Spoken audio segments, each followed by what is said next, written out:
Ladies and gentlemen, our guest of honor is living proof that success is about commitment, passion, and resilience.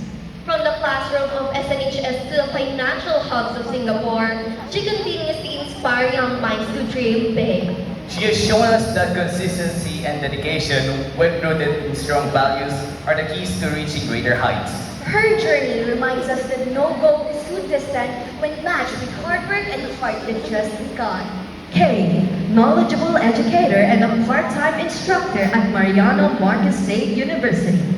A, accomplished senior CPA currently managing financial reports and compliance in Singapore.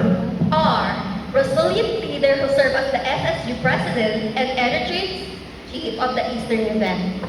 E, exceptional academic achiever, graduating as valedictorian in 2012 and cum laude in 2016.